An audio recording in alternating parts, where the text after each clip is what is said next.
How did you get your father-in-law's approval? My girlfriend Katya warned me 100 times about her father. He's old-school Russian. Military background, hates Americans, thinks we're all soft. She showed me a photo of her sister's ex-boyfriend leaving their house with a bloody nose after failing some kind of test. The guy was a banker from Connecticut and lasted exactly one dinner. Papa has this thing, she explained.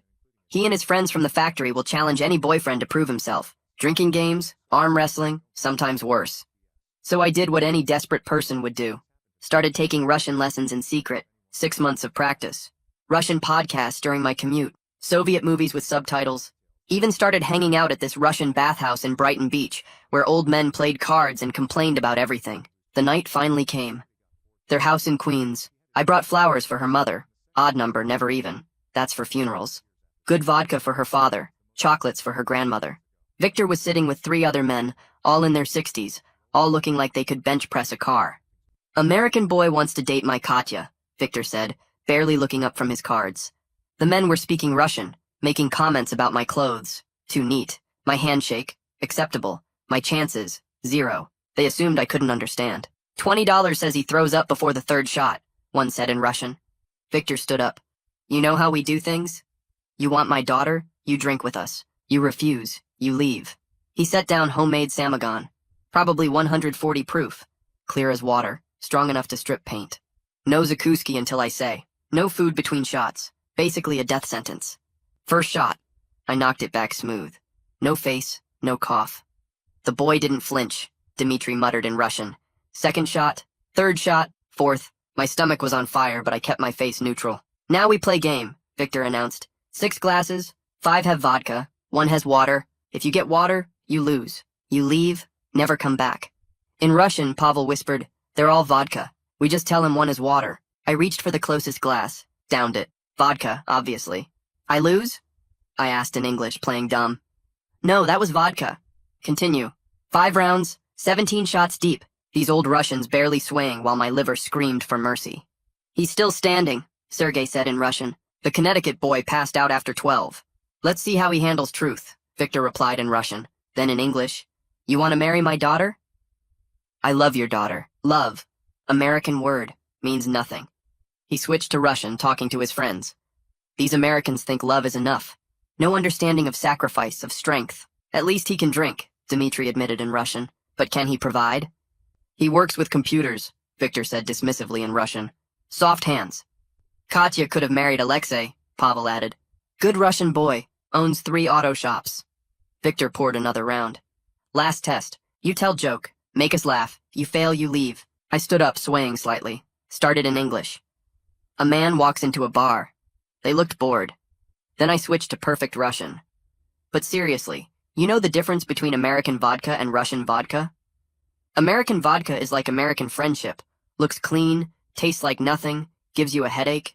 Russian vodka is like Russian friendship. Hurts at first, might kill you, but if you survive, you're brothers for life. Dead silence. Victor's shot glass stopped halfway to his mouth. How long? He asked in Russian. 6 months, I replied in Russian. Every morning, every night.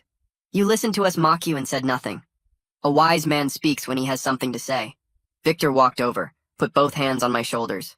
All vodka, every glass. We lied. I know. Pavel explained after the 2nd round. Victor laughed, really laughed. Katya, your American is actually Russian. She ran in, saw me speaking Russian with her father. You learned Russian? Surprise? That's when the room started properly spinning. Victor caught me before I hit the ground. I woke up 45 minutes later on the couch with the worst headache of my life. Victor was sitting next to me. You could have said something earlier. Saved yourself 20 shots. Would you have respected me? No. He paused. You marry her. I give permission. My heart exploded with joy. Victor, the impossible father-in-law, had given his blessing. I stumbled to the bathroom to splash water on my face, already imagining telling Katya the good news. She'd gone upstairs earlier, probably to let her father handle me. I was about to knock on her door when I heard her voice through the thin walls. On the phone, speaking Russian, I froze, my hand an inch from the door. We can't sleep together anymore, she was saying in Russian. I'll tell my boyfriend I got pregnant. My blood turned to ice water. Suddenly sober. No, Alexei, listen to me. The same Alexei who owned 3 auto shops. It's getting too complicated. Silence. Then, fine. One more time. But after that, we're done. He's actually serious about marrying me. I stood there, hand still raised to knock. 20 shots of vodka churning in my stomach along with something worse. I walked through the door to confront her. Open at it without knocking, and her head snapped up from the phone, eyes going wide when she saw me standing there. She fumbled the phone, nearly dropped it, then pressed it to her chest like that would somehow erase what I'd just heard. Her mouth opened, but nothing came out at first. Just this weird gasping sound like she couldn't get air. I stood in the doorway watching her face cycle through shock, then fear, then something that looked like calculation as she tried to figure out how much I'd understood. She started speaking in English, asking what I was doing, why I didn't knock. But I cut her off in Russian, telling her I heard everything, every single word. The color drained from her face so fast I thought she might pass out. She ended the call without even looking at the phone, just stabbed at the screen until it went dark, then set it on her nightstand with shaking hands. The tears started then, not the pretty kind you see in movies, but the ugly kind that make your face red and your nose run. She switched to Russian, and the words came pouring out about pressure from her mother, about how Alexei's family and hers have been friends since before she was born, about Sunday dinners where everyone assumed they'd eventually marry, about her father pushing her to date Americans to prove she wasn't narrow-minded, but her mother crying about losing Russian traditions. She talked about thinking she could manage both relationships, keep everyone happy, figure it out later when she had more time to decide.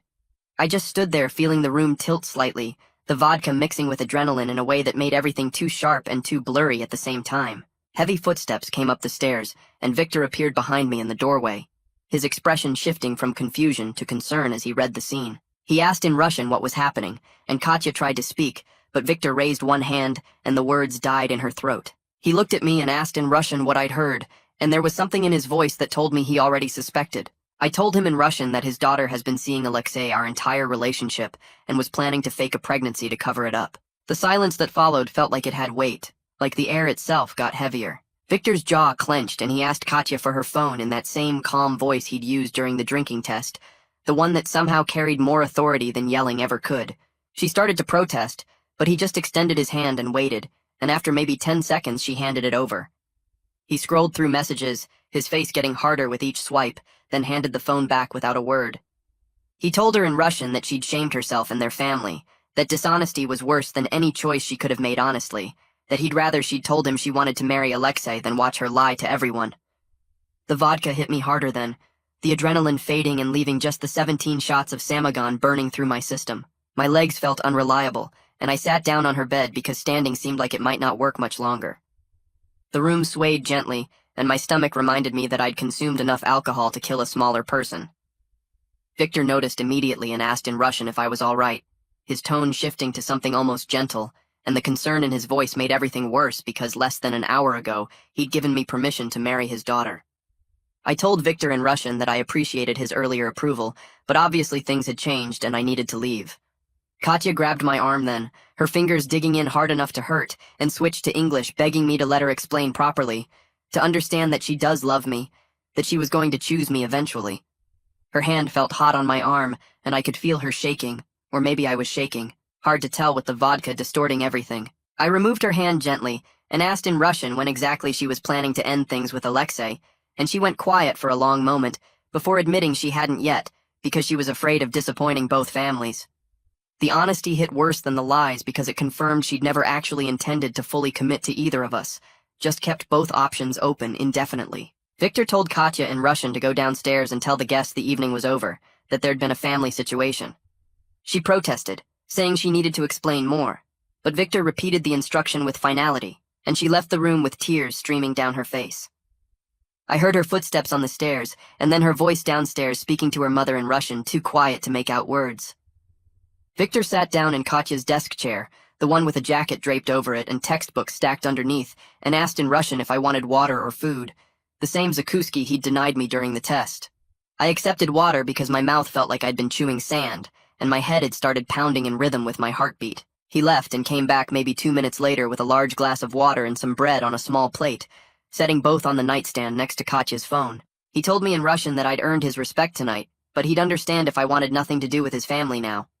I drank half the water in one long gulp and told him I needed time to think clearly, that 17 shots of Samagon wasn't the best state for major decisions. Victor actually smiled slightly at that and said in Russian that I'd held my alcohol better than most men twice my age, and it was a shame his daughter couldn't be honest like I was. The compliment felt surreal sitting in his daughter's bedroom, processing her betrayal while he praised my drinking capacity. I asked Victor in Russian if he'd known about Alexei, and he admitted he knew they had history, but thought it ended when Katya started dating me. He said in Russian that he wouldn't have put me through the test if he'd known she was dishonoring both relationships, that the whole point was testing worthiness for a woman who deserved it. Downstairs I heard voices, and then the front door closing as guests left, Dimitri's voice saying something about coming back another time, Pavel thanking Natalia for the evening. I realized I'd have to walk past everyone to get out of this house, and the thought made my stomach turn. Victor seemed to read my mind and offered in Russian to have me leave through the back door to avoid questions. I told him in Russian that I'd rather walk out the front door with my head up, that I had nothing to hide or be ashamed of. Victor studied my face for a long moment, then nodded slowly and said in Russian that this was exactly why he gave his blessing in the first place, that I had the kind of strength his daughter clearly lacked.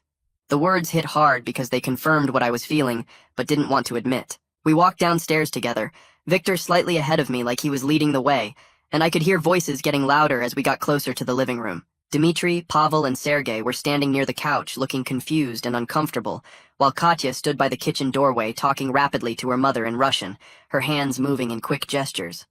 Everyone went completely silent when Victor and I appeared at the bottom of the stairs. The sudden quiet felt heavy and awkward, like everyone knew something bad had happened, but nobody wanted to ask what. Victor cleared his throat and announced in Russian that the engagement plans were canceled due to family circumstances he would explain later, and that I was leaving with his full respect and approval. I watched the three men look back and forth between me and Katya, their faces slowly changing as they figured out what must have happened. Sergei shook his head slightly and muttered something under his breath that I couldn't quite catch. Katya's mother, Natalia, broke away from her daughter and walked toward me, her expression sad and apologetic. She said in heavily accented English that she was very sorry for whatever had happened tonight, and I thanked her in Russian for the wonderful hospitality and the food. Her eyes widened with surprise when she heard me speak Russian.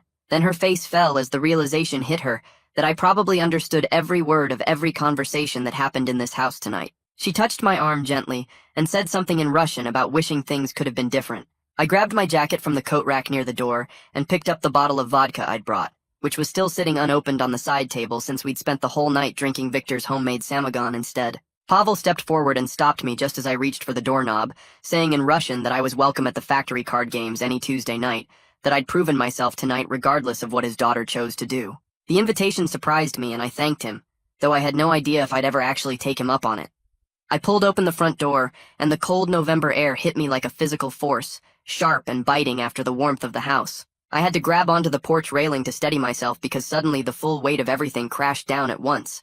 The 17 shots of vodka and the emotional destruction combining into something that made my legs feel weak and unreliable. My hands were shaking as I pulled out my phone to call a car, because driving was absolutely impossible in my current state. The screen was too bright and the letters kept swimming around, making it hard to focus on the app. I managed to request a ride, and then just stood there on the porch, breathing the cold air and trying not to think about Katya inside, probably crying to her mother. While I waited, I opened my texts and messaged my friend Walt, asking if I could crash at his place tonight because I couldn't face going back to my empty apartment yet. He responded within maybe 30 seconds asking if I was okay and saying his door was open whenever I got there. The car showed up about 10 minutes later, some guy in a Honda who took one look at me and didn't try to make conversation. The ride to Walt's apartment in Brooklyn was mostly a blur of streetlights and traffic signals, my head pressed against the cold window while my stomach churned and rolled. I kept replaying Katya's phone conversation in my mind, hearing her voice saying those words about sleeping with Alexei one more time, about telling me she was pregnant. The driver had to say my name twice when we arrived, because I was so lost in my own head. I stumbled out of the car and up the steps to Walt's building, my fingers clumsy on the buzzer. Walt met me at his apartment door and I barely made it past him to the bathroom before throwing up violently, my body finally rejecting all that vodka. He held my hair back without saying anything, then got me water and helped me to his couch when I was done. I passed out almost immediately, still wearing my jacket. I woke up at 4 in the morning with the absolute worst hangover of my entire life, my head pounding so hard I could feel my pulse in my eyeballs, and my stomach still doing flips. But the physical pain was somehow nothing compared to the emotional pain of replaying that phone conversation over and over in my mind. Walt had left 2 ibuprofen and a bottle of blue Gatorade on the coffee table next to me, along with a note written on a napkin saying he was in his room if I needed anything. I took the pills and drank half the Gatorade, then just lay there staring at the ceiling in the dark. I spent the next few hours like that, watching the room slowly get lighter as the sun came up, my phone sitting on my chest. Around 6, I finally looked at it and saw 3 missed calls from Katya and 1 long text message written entirely in Russian. She was apologizing and asking to talk, explaining that things were complicated and she needed to make me understand what really happened. I read it twice and then just put the phone face down on the coffee table because I honestly had no idea what to say or if there was even anything left worth saying between us. I stayed like that for another hour, the phone getting heavier on my chest with each minute that passed. Around 7, I heard Walt's bedroom door open and his footsteps padding to the kitchen. The coffee maker started gurgling, and the smell of brewing coffee filled the apartment, somehow making my headache worse and better at the same time. He didn't say anything, just moved around the kitchen making noise that let me know he was there if I needed him. I sat up slowly, my head pounding with every movement, and walked to the kitchen table where he'd set out 2 mugs. He poured coffee into both and sat down across from me, waiting. I started talking in English, telling him everything from the beginning. 6 months of Russian lessons, the podcast during my commute, the old men at the bathhouse, the drinking test with Victor and his friends, 17 shots of Samagon, Victor giving his blessing, walking upstairs to tell Katya the good news, hearing her voice through the door speaking Russian to Alexei, the affair, the pregnancy plan, Victor reading the messages. All of it came out in one long stream while Walt just listened and drank his coffee and didn't interrupt once. When I finished, he refilled both our mugs and sat back in his chair. He asked if I was planning to give Katya a chance to explain herself. I told him I didn't know if explanations mattered when the basic facts were so clear. She'd been sleeping with Alexei our entire relationship. She'd planned to fake a pregnancy. What explanation could possibly change those things? Walt nodded and took another sip of coffee before pointing out that I'd invested 6 months in learning an entire language for this relationship. Maybe I owed it to myself to have one final conversation with clarity instead of vodka. Not for her sake, but for mine. To actually hear what she had to say without being drunk and shocked. To ask the questions that would keep me up at night if I didn't ask them now. I sat there thinking about that while my coffee got cold. He was right. I needed to hear it from her directly. Needed to understand what actually happened. Needed to close this properly instead of just running away from it. I pulled out my phone and typed out a message in Russian, saying I'd meet her tomorrow at a neutral location to talk, but I wasn't making any promises about the outcome. Her response came back within maybe 20 seconds, also in Russian, thanking me and suggesting a coffee shop in Manhattan that was halfway between our apartments. I confirmed the time and put my phone away. The rest of the day passed in a weird fog of physical recovery. Walt ordered Chinese food around noon, and we ate it while watching some mindless action movie on TV. He gave me space to process everything without being completely alone, which was exactly what I needed. He didn't ask more questions or try to give advice, just existed in the same space and let me work through things in my head. I kept running through every interaction with Katya over the past 6 months, trying to spot the signs I'd missed. The times she'd been unavailable or vague about her plans. The weekends she said she was visiting family, the nights she couldn't stay over because of early morning commitments. But mostly I just remembered normal relationship stuff. Dinners and movies and conversations and laughing together, which somehow made it worse because it meant she was really good at living a double life. That night I finally went back to my own apartment, and it felt wrong the second I walked through the door. Like the space had been contaminated by how much of myself I'd poured into the relationship that occupied it. My Russian textbooks were stacked on the desk exactly where I'd left them. My notes from language practice were scattered around. Flashcards with vocabulary words, a notebook filled with conjugation tables, physical evidence of my dedication sitting there mocking me. I spent an hour going through my phone and laptop, looking at messages and photos with Katya, trying to spot the lies in retrospect. There was a photo from 3 weeks ago where we'd gone to this Russian restaurant in Brighton Beach, and she'd been so happy that I could order in Russian. I remembered thinking that night that everything was perfect. Looking at her smile in that photo now, I couldn't tell if it was real or fake. Some dates seemed suspicious with the benefit of hindsight. A Saturday afternoon she'd canceled last minute saying her mom needed help. A Thursday evening she'd left early claiming a work emergency. But mostly she'd just been good at keeping the 2 parts of her life separate. I picked up my phone and called Torbjorn, my Russian tutor. He answered on the 3rd ring, and I told him in Russian that I needed to pause lessons for a while due to personal circumstances. He asked if everything was okay, and I gave him a brief version of events. Learning Russian to impress girlfriend's father. Passing the test. Discovering the affair. He was quiet for a moment, and then said in Russian that at least my language skills were real, even if the relationship wasn't. The comment hit me harder than I expected because it was true. I genuinely love the Russian language and culture now. The way words fit together. The history behind certain phrases. The different mindset you had to adopt to think in Russian instead of English. But it was all tangled up with my motivation for learning. I'd started because of Katya. Because I wanted to impress Victor. because I was desperate to prove myself worthy. How much of my love for Russian was actually mine, and how much was just me performing for someone else? I didn't have an answer to that. I pulled out a notebook and started preparing for tomorrow's conversation, writing down questions I needed answered, boundaries I needed to set, treating it like a business meeting because emotions had gotten me into this mess. When did the affair with Alexei start relative to our relationship? Does Alexei know about me? What was the actual plan with the fake pregnancy? Does she love me, or was I just rebellion against family pressure? What does she actually want now? I filled 3 pages with questions and sub-questions, organizing them by topic and priority.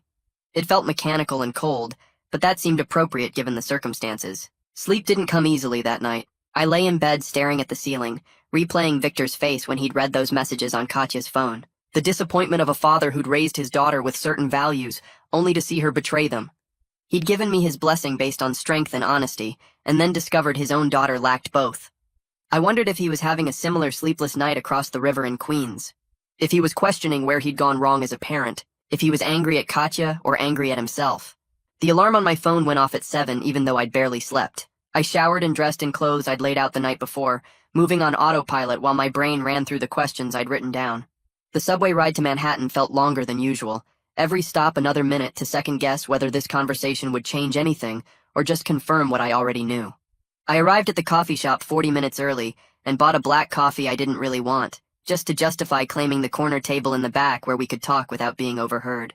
The table was small and round with 2 chairs facing each other, no escape routes or comfortable distance. I pulled out my phone and reviewed my list of questions one more time, then put it away because I'd memorized them anyway. Other customers came and went, ordering complicated drinks and chatting about normal problems like work deadlines and weekend plans, and I felt completely separate from their world. Katya walked through the door at exactly 9 o'clock, looking like she hadn't slept any better than me. Her eyes were puffy and red, her hair pulled back in a messy way that would normally be cute, but today just looked tired, and she wore an oversized sweater like she was trying to disappear inside it. She saw me in the corner and walked over without stopping at the counter, sliding into the chair across from me and folding her hands on the table. I took a breath and started in English because I wanted to be completely clear about the rules. I needed honest answers to direct questions, and if she lied or tried to dodge anything, I was walking out immediately, and we'd be done forever. She nodded and switched to Russian, saying she understood, that she owed me complete honesty even if it hurt to hear or say. Her voice was quiet and a little rough like she'd been crying recently. I asked my first question in English, keeping my tone flat and factual. When did the thing with Alexei start compared to us dating? She looked down at her hands and admitted in Russian that they never really broke up before she started seeing me. Her father had been pushing her to date American guys to expand her horizons and experience different options, but her mother and Alexei's family expected them to eventually get married. She'd been trying to figure out what she wanted while keeping everyone happy, which meant keeping both relationships going. The casual way she explained it made my stomach turn because it meant our entire 6 months together had been built on a lie from day one. I asked if Alexei knew about me, and she said yes immediately. He knew the whole time. She described how patient he'd been, how understanding, how he was willing to wait for her to figure out what she really wanted. The way she talked about his patience made something click in my head. I was never the main relationship in her mind, just the experiment her father approved of, the American option she was testing out while Alexei waited as the safe backup plan. I could feel my hands getting tight around my coffee cup, so I set it down before I crushed it. I asked about the pregnancy plan I'd heard on the phone, and she started crying again but kept talking in Russian. She'd panicked when I started getting really serious about marriage, and her father gave his blessing, suddenly realizing she'd have to actually choose instead of just drifting between both of us. She thought if she told me she was pregnant with my baby, it would force the decision and end the awful in-between state she'd been living in. I pointed out that her plan would have trapped me in a relationship based on a complete lie, maybe for years, and asked if she'd thought about that at all. She wiped her eyes and admitted in Russian that she wasn't thinking clearly, that she felt cornered by everyone's expectations pulling her in different directions. Her mother wanted Alexei, her father wanted me, Alexei's family had expectations, and she just wanted someone to make the choice for her so she wouldn't have to. I asked the hardest question, the one I'd been avoiding because I was scared of the answer. Did she actually love me, or was I just a way to rebel against family pressure while keeping Alexei as backup? She went quiet for a long time, staring at the table between us, and I could see her trying to figure out how to answer. Finally, she said in Russian that she did love me, but she also loved Alexei, and she honestly didn't know how to choose between her father's approval and her family's expectations. The answer was somehow worse than a simple no, because it meant everything between us had been real to her, but also not enough. I told her in Russian that she didn't have to choose anymore because I was making the choice for both of us. I was done, completely finished, not interested in being anyone's option or experiment or backup plan. She reached across the table to grab my hand, but I pulled back before she could touch me. I switched to English and told her I deserved someone who chose me clearly and completely, not someone who kept me as one possibility among several. Her face crumpled and she asked in Russian if there was anything she could do to fix this, any way to prove she'd commit to me fully, now that she understood what she was losing. I told her in Russian that trust wasn't something you could rebuild from absolutely nothing, that she'd need to prove honesty over months or years, and I wasn't willing to invest that kind of time in someone who'd already shown me exactly who they were. I stood up and put my jacket on while she sat there looking up at me with tears running down her face. She asked in Russian if I hated her, and I thought about it for a second before answering honestly. No, I didn't hate her. I hated the situation and the choices she'd made, but I understood she'd been caught between impossible expectations from every direction. I added in Russian that I hoped she figured out what she actually wanted for herself, instead of just trying to make everyone else happy, because this pattern would destroy her eventually. I walked out of the coffee shop into the cold morning air and didn't look back. I pulled out my phone while standing on the sidewalk and opened a text to Victor, typing in Russian that I wanted to meet him separately to talk about what happens next. His response came back in under 2 minutes, also in Russian, saying yes and suggesting the bench in the park near his house where he walks his dog every evening around 6. I texted back confirming and then started walking toward the subway, my hands shaking slightly from the coffee and the conversation and everything that just ended. The train ride back to my apartment felt long, and I kept rereading Victor's text, surprised he wanted to meet at all given that his daughter just blew up both our lives. I got home and tried to work but couldn't focus, so I just sat on my couch staring at the Russian textbooks on my desk until it was time to leave again. I took the train back to Queens and walked to the park, arriving a few minutes early. Victor was already sitting on the bench throwing pieces of bread to some pigeons, and when he looked up at me, I noticed he seemed older somehow, like the last 2 days had aged him in a way the drinking test never showed. He stood and shook my hand, then we both sat down, and he said in Russian that he appreciated me coming, that he'd spent the last 2 days thinking hard about where he went wrong as a father.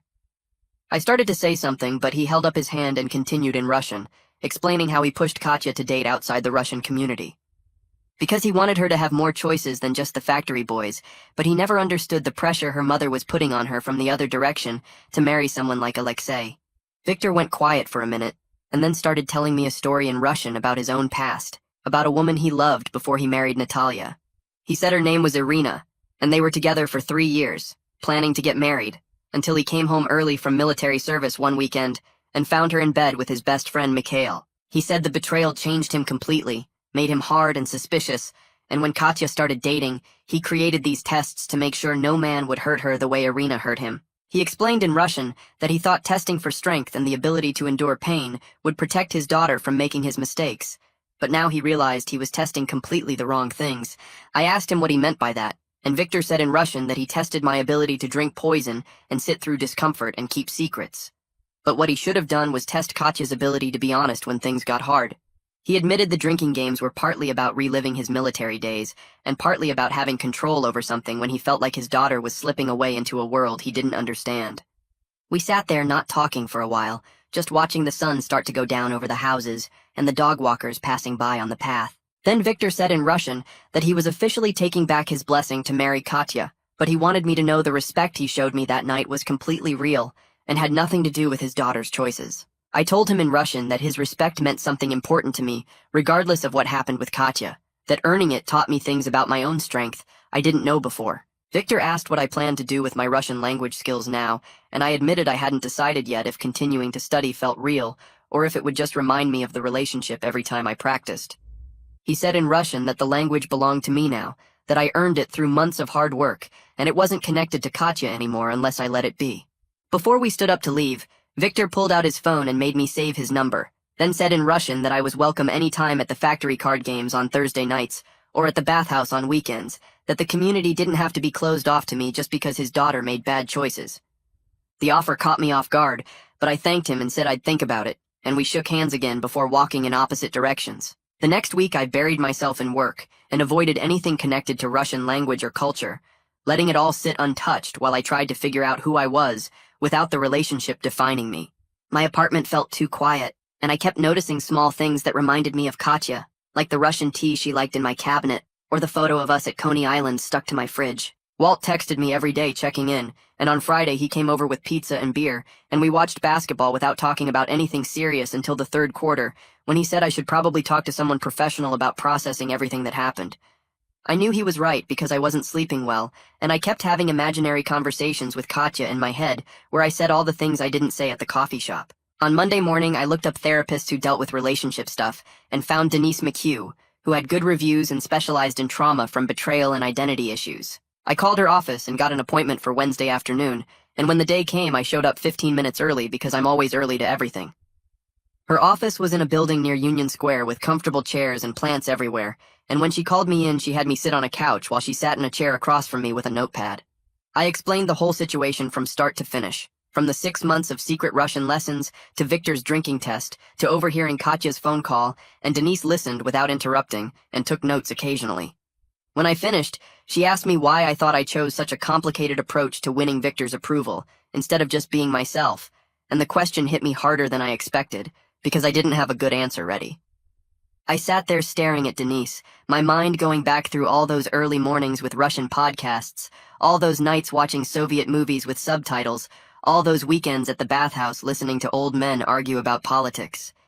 She leaned forward and asked me what I was thinking about, and I told her I was trying to figure out if any of it meant anything, now that the whole reason for doing it turned out to be fake. Denise shook her head and said the reason might have started with Katya, but somewhere along the way it became about me, about proving I could commit to something hard and see it through. She pointed out that most people talk about learning languages, but I actually did it, that I showed up every single day for 6 months and pushed through the frustration and the difficulty. I asked her how that was supposed to help me now, and she said those qualities don't disappear just because one relationship ended, that dedication and discipline follow you into everything else you do. The session ended with her giving me homework to write down 3 things I learned about myself through the whole experience that had nothing to do with Katya or Victor. I left her office feeling slightly less like everything had been a waste, though I still wasn't ready to open my Russian textbooks or listen to any podcasts. 2 weeks crawled by with me avoiding anything connected to Russian culture, throwing myself into work projects and hanging out with Walt watching basketball. My phone buzzed one Tuesday morning while I was making coffee, and I saw a text in Russian from Katya. My stomach dropped and I almost deleted it without reading, but curiosity won out. She wrote that she told Alexei everything about us, about her plan, about all the lies, and that she ended things with him completely. She said she needed time alone to figure out who she actually was, instead of who everyone expected her to be. That she was sorry for the pain she caused both of us. I read it 3 times, translated every word carefully in my head to make sure I understood correctly. Part of me felt good that she finally told the truth to everyone, that she stopped hiding and manipulating. Another part felt sad because it meant she was really dealing with consequences now, facing her family's disappointment and Alexei's anger and her own guilt. I typed out a response twice and deleted it both times, finally deciding that silence was the right answer. She needed to figure herself out without me responding or engaging or giving her any kind of validation. I put my phone down and finished making my coffee, noticing that my hand was steady and my chest didn't feel tight anymore. 3 days later, Victor texted me in Russian with an update I wasn't expecting.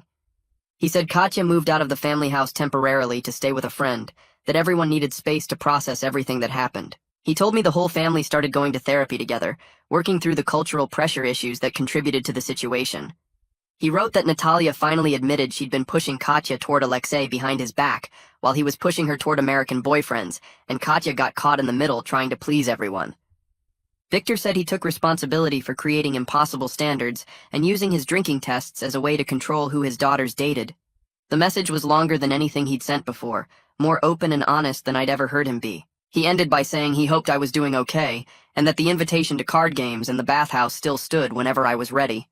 I wrote back thanking him for the update and telling him I appreciated his honesty, that maybe I'd take him up on the bathhouse invitation soon. It felt strange maintaining a relationship with my ex-girlfriend's father, but the connection felt real in a way that had nothing to do with Katya anymore.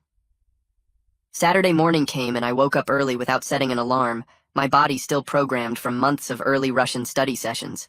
I lay in bed for a while thinking about Denise's homework assignment, about what I'd actually learned through everything. Then I got up, got dressed, and took the subway to Brighton Beach without really deciding to do it. The bathhouse looked exactly the same as it had 6 months ago, when I first started coming here. Same faded sign, same old men shuffling in with their towels. I paid my entry fee and headed inside, the familiar smell of steam and eucalyptus hitting me immediately. I found a spot on one of the wooden benches and just sat there listening to the men around me speaking Russian, complaining about their health and politics and their ungrateful children.